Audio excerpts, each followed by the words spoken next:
Bueno, en este video vamos a analizar el siguiente artículo llamado Topologies of Multi-Terminal HVDC DSC Transmission for Large Offshore Wind Farms. Básicamente el propósito general de este artículo es analizar las diferentes topologías en que se pueden organizar sistemas de transmisión de potencia DC de alto voltaje, multiterminales, pues significando varios de estos sistemas conectados entre sí para granjas eólicas. Primero hay que hacer una distinción y es sobre qué son los VHDC. Las VHDC son sistemas de corriente directa de alto voltaje, son sistemas de transmisión de potencia. Estos sistemas utilizan principalmente, como su nombre lo dice, corriente DC para la transmisión de grandes cantidades de potencia. Una de sus mayores características y más interesantes es que son capaces de transmitir esta potencia a muy largas distancias. Esto lo hace deseable para las tecnologías emergentes en términos de alta potencia, como lo son las smart grids, que pretenden conectar diferentes fuentes de generación de energía y conectarse como nodos de una gran malla, y a través de esto pues genera una super red de diferentes naturalezas, por ejemplo de energía eólica, de centrales nucleares, entre otras, y igual energía solar, y entre estas distribuir hacia las diferentes zonas de una ciudad, de un país, con mayor facilidad y con una mayor estabilidad. Esta es, digamos, una de las aplicaciones o de los rumbos que puede tomar esta tecnología o este sistema de transmisión de potencia, y ya se ha usado. Existen implementaciones desde mediados de los 60 en ciertas partes del mundo, como en China o el Reino Unido, en el que estos proyectos ya han sido probados e implementados con mucho éxito. Una de las grandes características y muy importantes a tener en cuenta de estos sistemas de alto voltaje DC, de transmisión de potencia, es que permite conectar diversos sistemas AC no sincronizados, asíncronos. ¿Esto qué quiere decir?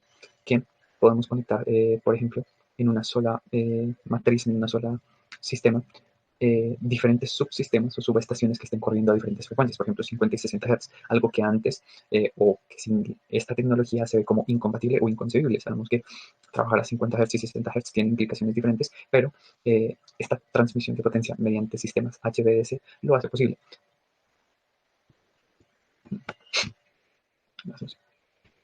Bien, el artículo comienza explicando lo que serían las multiterminal HVDC para granjas eólicas submarinas, o bueno, que tengan esta conexión submarina, ¿sí?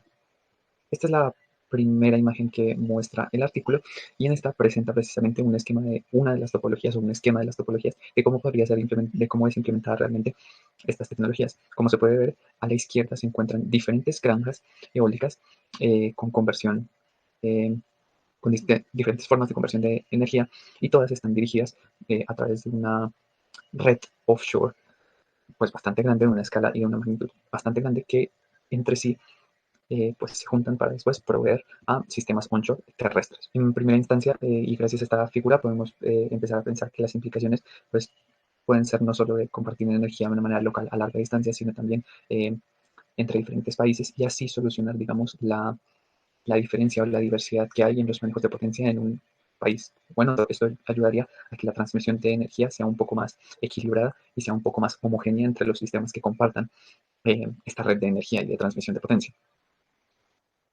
Una de las características importantes que se tienen que tener en cuenta para que el sistema de multiterminal funcione es asegurar las siguientes. El voltaje DC tiene que ser controlado en modo normal y en un sistema con fallas o ante perturbaciones. Cuando ocurran una falla en el lado AC de la red, el sistema tiene que ser capaz de proveer soporte a esta red AC especificado por un código de la red precisamente.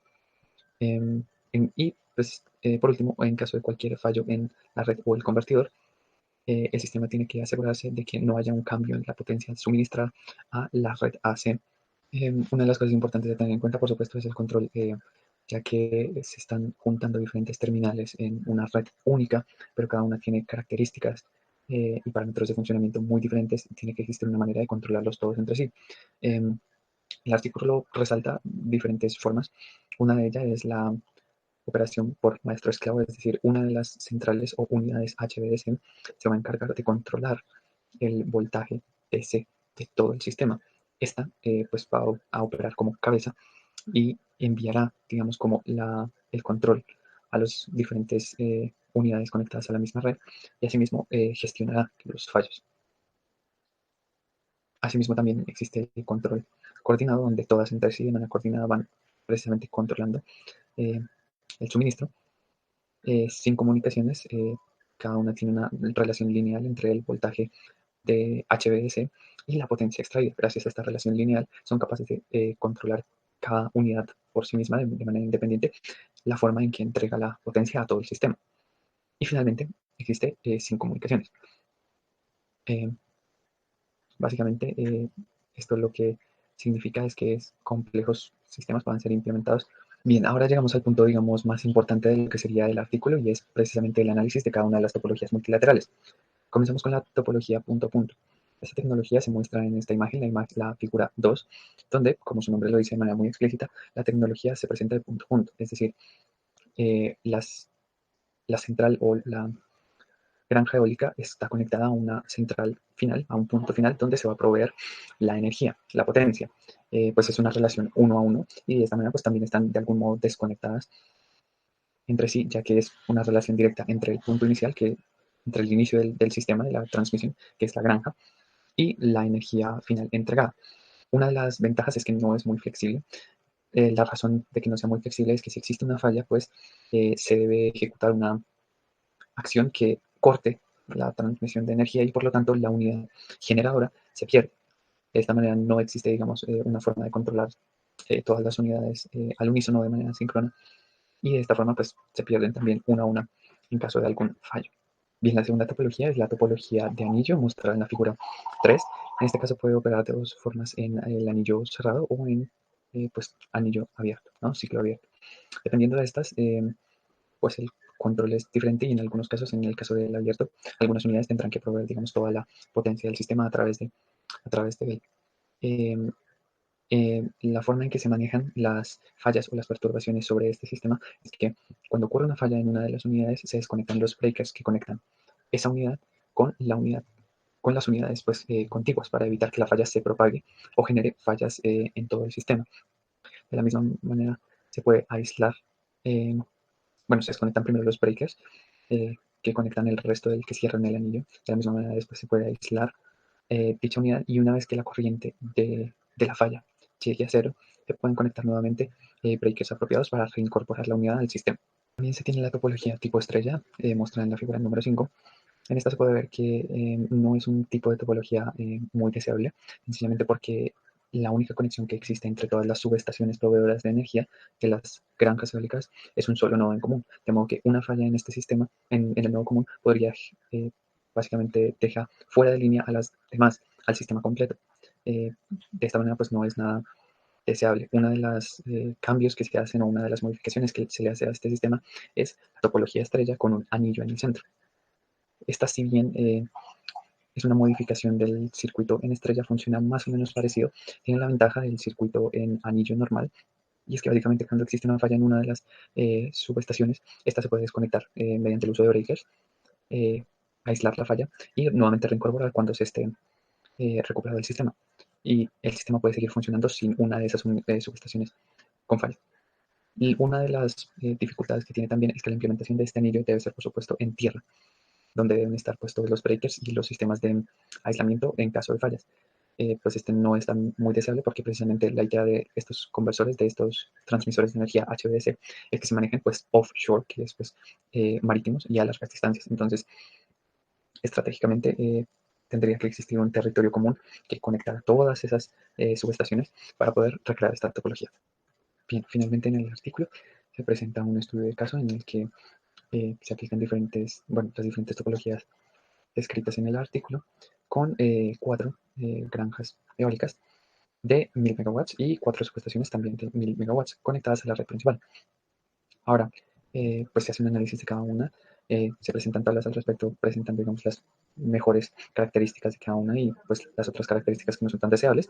Y de estos, los primeros análisis que se puede observar de la gráfica es que la punto a punto no necesita breakers, sin embargo, sus distancias y los ratings de línea son aceptables. Por otro lado, para la topología general de anillo, se necesitan 8 breakers de circuito en el circuito y tiene las menores distancias de línea, pero el mayor rating de línea. siguiendo con la topología de estrella con un anillo central, necesita también 8 breakers y tiene bajos ratings de línea, muy similar a la topología de anillo.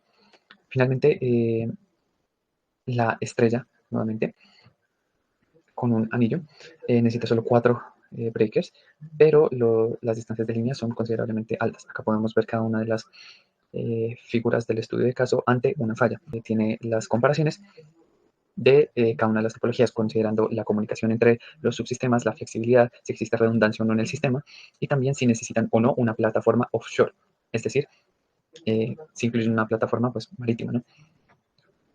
Estas gráficas también presentan las análisis de distancia en kilómetros. Y finalmente, la consideración de estas topologías no necesariamente busca presentar la mejor o la peor, sino destacar cada una de las características que la hacen deseable o no para diferentes aplicaciones. Más que todo está orientado, en conclusión, a que el uso y la implementación de estas redes tiene que tener mucho en cuenta muchas características, entre ellas la económica, por supuesto. Esto va a limitar la extensión, la distancia sobre las cuales se extiende estos sistemas, la cantidad de subestaciones que van a estar implicadas en el sistema, los breakers, por ejemplo. Pudimos ver que la punto a punto, la topología punto a punto no necesita de breakers, por el otro lado, las demás topologías sí lo precisan. Entonces, esto también genera pues limitaciones económicas o otra hoja de ruta, por así decirlo, o estrategia que se tiene que seguir para definir una topología ideal. También se puede ver que es muy importante la estrategia territorial, ¿no? O sea, se tiene que tener muy en cuenta que una topología, digamos, no es fácil traspasar de un lado a otro y es precisamente porque el territorio en donde se va a implementar condiciona mucho las características, no solo del desempeño, sino también de la topología a implementar. Por lo que se veía que algunas necesitaban de una base en terreno de anillo para colocar todos los breakers y los sistemas de aislamiento en caso de fallas. Estas son como las conclusiones más generales. Se tienen que tener también en cuenta lo que son la flexibilidad, la redundancia, nuevamente la cantidad de líneas a utilizar y la comunicación también. Esto sería básicamente todo. Se dejan las referencias y en el link y en la descripción se va a encontrar el link hacia el artículo que se puede encontrar. Gracias.